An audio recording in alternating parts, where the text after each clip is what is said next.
Hello, everyone. We up? Yeah. Okay, hello, everyone.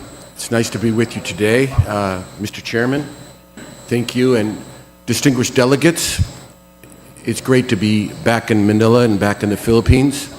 I'm going to follow the chairman's comments by noting that my first visit to the Philippines was about 30 years ago when the United States was in negotiations with the Philippines over the Subic Bay naval base and the treaty.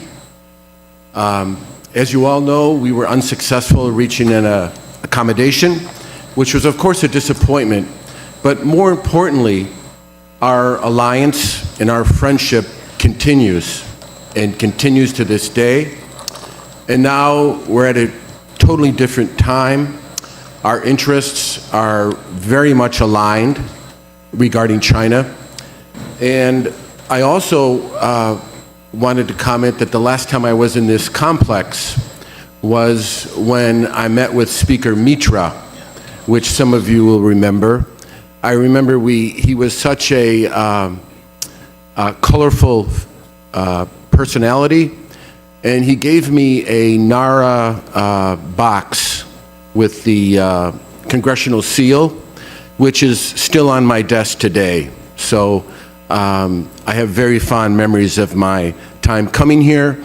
After the negotiations, I stayed on as a U.S. director at the Asian Development Bank, where, of course, I was able to travel all over the Philippines. And you're such a great host country for the Asian Development Bank. And I know your participation with the bank continues. Now, regarding the U.S.-China rivalry, I'd like to second Speaker Romualdez's statement that we do not seek conflict. The goal is peace, prosperity through deterrence. Whether we keep the peace really depends on the choices we make. By that I mean not just the United States, but the United States and the Philippines and our allies and partners in the region. Now, there's big choices and there's small choices. One example of a small choice is when I got up this morning, I had two tie choices.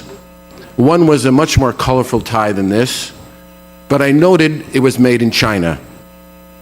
So I went with this, which was given to me by my son. It's a Brooks Brothers tie made in New York with fabric imported from England. So I thought it was the safer choice. Now, as I went on my speaking tour regarding to my recent book, Power Rivals, the most common question I got is, are we in a second Cold War with China? And I would say, in short, we are, but it's a very different Cold War than the one with the Soviet Union. You may recall that in 1946, Winston Churchill, in effect, fired the opening gun to the Cold War with his Iron Curtain speech in 1946 in Fulton, Missouri. Remember, he said, "An Iron Curtain has descended on Europe, separating the free from the not free." Well, in a way, we don't have an Iron Curtain in the Western Pacific. We have what I refer to as a silk curtain. In a way, it's more challenging and more dangerous in three ways. First, it descends all along the Western Pacific from the Sea of Japan through the West Philippine Sea to the Straits of Malacca. So it's an enormous distance. Also, it differs in three different ways. First of all, it's flexible. So it moves to and fro depending on the winds of change, events, and alliances, which are constantly shifting. Secondly, it's permeable. There was no flow in the Cold War between East and Western Europe, whereas here you have shipping, you have trade, you have capital, you have tourism. So it's much more difficult really the challenge is who's going to control the flow through the Silk Curtain. And third, it's flammable. A Silk Curtain is flammable, meaning there's flashpoints from the East China Sea to Taiwan, to the Philippines, the West Philippine Sea, to the South China Sea. So the strategic competition with China is not really focused on the United States. It's more the coalition of countries, the coalition of nations and institutions that will make their choices, which side they will be on based on national interest. A good example of this was the agreement signed last April between the United States, the Philippines, and Japan to increase cooperation in maritime security. Now, this triangle is a very strong anchor onto which you can involve other countries, from South Korea to Australia and to India, to really build the strongest deterrence possible to keep the peace. Now, today I thought, given limited time, I would frame the discussion on two very important sectors to deterrence and national security, and that is critical minerals and shipbuilding and ship repair. I don't need to go too much on these topics. This audience is very conversant on both, but in critical minerals, China is dominant.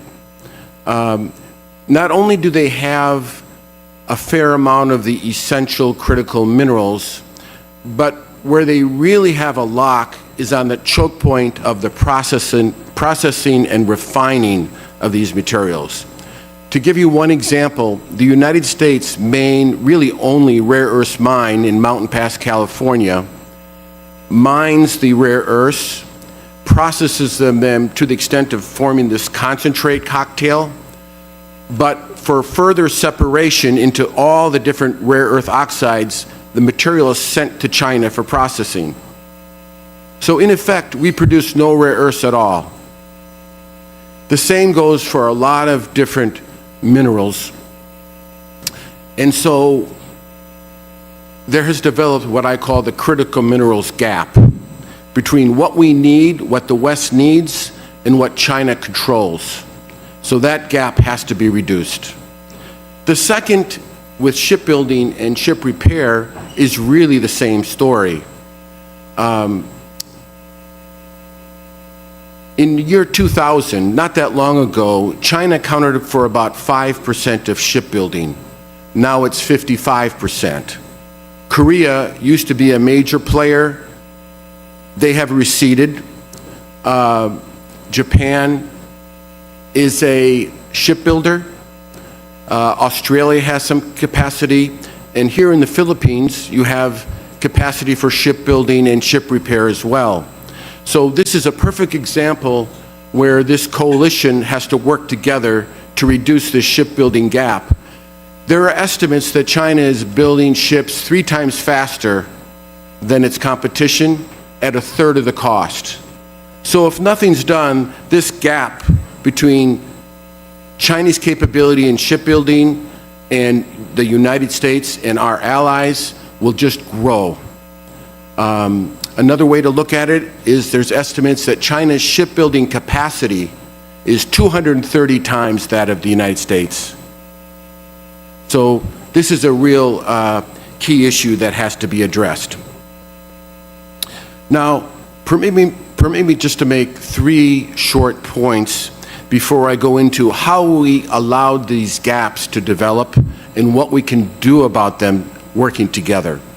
The first is, and this is not really appreciated as much as it should be in Washington, is that America for more than a century has first and foremost been a maritime power, a maritime nation. Obviously supported with air power, and this makes the United States a very natural ally to the Philippines and the countries of Southeast Asia. The second point I would make is that the core of deterrence, freedom of navigation, and the Pacific center of gravity runs right through Southeast Asia and the Philippines. The third point, which has been highlighted by the recent pandemic, is that economic security and national security are one and the same. That we all need to have very strong and resilient supply chains for defense production, for technology, for all sorts of important manufacturing processes, if we're going to have a strong defense base and a strong national security. This is why I formed several years ago a nonprofit called the Economic Security Council. It's focused on US, Japan, Southeast Asia cooperation, and focused as well on maritime security. Now, how did we let these gaps develop? It's a natural question. Why wasn't action taken to reduce the gaps in shipbuilding and critical minerals?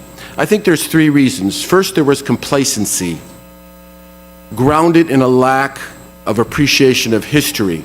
It was inevitable that China would be able to leverage its long-term thinking, its lower costs, its scale, and speed to accelerate its production of rare earths, critical minerals, and shipbuilding.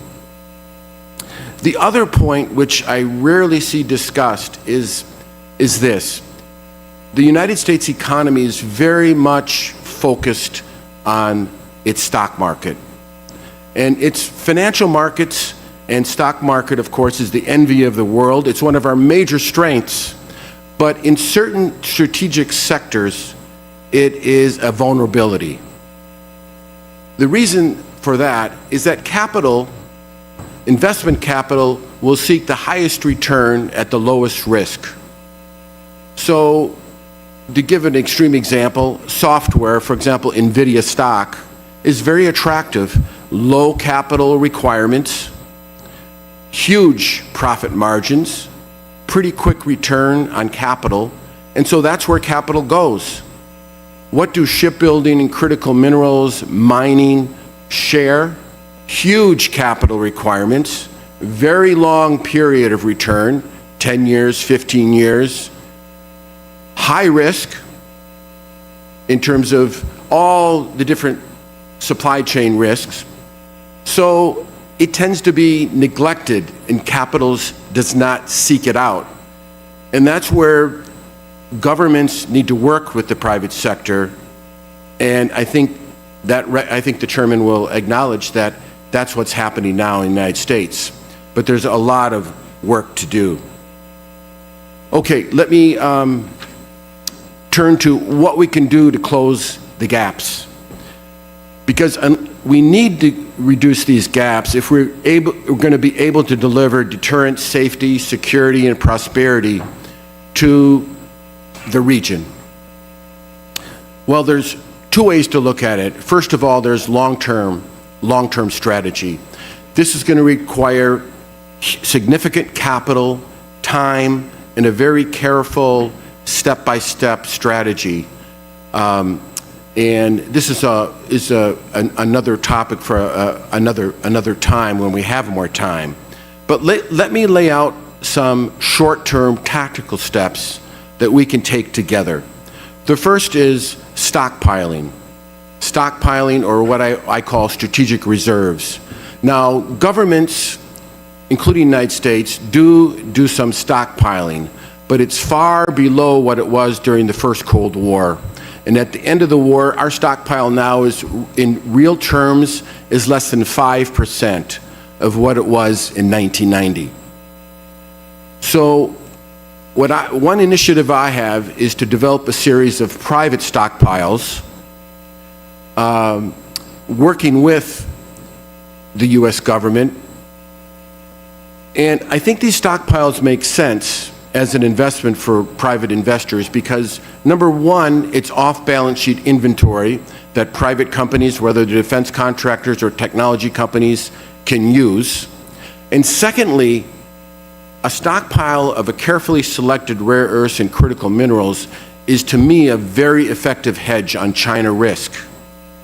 Because if things continue on the path they are now and China continues to restrict access as they did to germanium, gallium, and certain other rare earths, the price of these materials, these minerals, will jump. And therefore, a stockpile of these materials is a great hedge on risk. The second thing we can do, and I'll use the Philippines as an example, is that, say in the Philippines, copper, gold, nickel mines have been operating for many years. Now, next to these mines, as they mine, is what they call residue or tailings.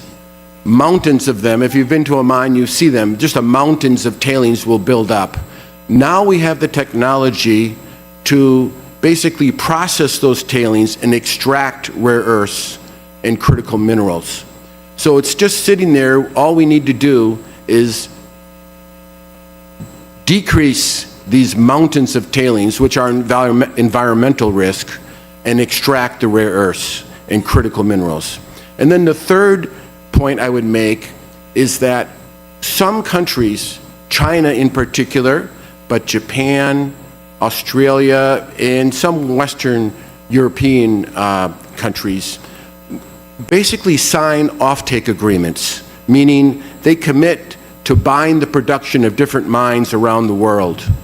I rarely see, in fact, I've never seen the US government doing the same, but it's a very effective strategy. So you have to screen, because there's many mining projects. You pick the best ones, and then you sign an agreement with the owner so that when they produce that material, that mineral, you have legal access to it. It doesn't require any capital, any taxpayer capital. So it's a very smart move, and I've been trying my best to encourage the US government to sign these offtake agreements. Now, shipbuilding and repair, I'll just be brief here because we want to get to the other, my colleagues' talks, but shipbuilding and repair absolutely requires a coalition, an allied coalition, including the Philippines, Japan, Australia, India, South Korea. It's got to be, everybody has to be working at this collectively because of the advantages that China has in this regard. One area where a short-term tactical area that we can work on is that when Subic Naval Base closed, the maintenance, repair, and overall facility was shifted to Singapore. One of the reasons I'm here in the Philippines is I'm working for a maintenance, repair, and overall facility to come back. So in other words, it's going to stay in Singapore. There's also one in Yokosuka in Japan. We need to bring back a series of them to the Philippines. You have the technical ability, you have a base of shipbuilding and ship repair. There's no reason why we can't have one here. It could be dual use. It could be used for military, commercial ships, U.S. Navy, Philippine Coast Guard, Philippine Navy, allied navies. The time is right for a series of these to be put in place in the Philippines. Recently, Hanwha, a South Korean shipbuilder, got the first MRO, maintenance, repair, and overall facility in South Korea, so I'm hoping the Philippines will be next. And then finally, I'll just mention, there's two very important pieces of legislation which are making their way through the US Congress. One, the short title is the Shipbuilding Act, which is focused on shipbuilding infrastructure. And the second is the Critical Minerals Act. And so as they move through Congress,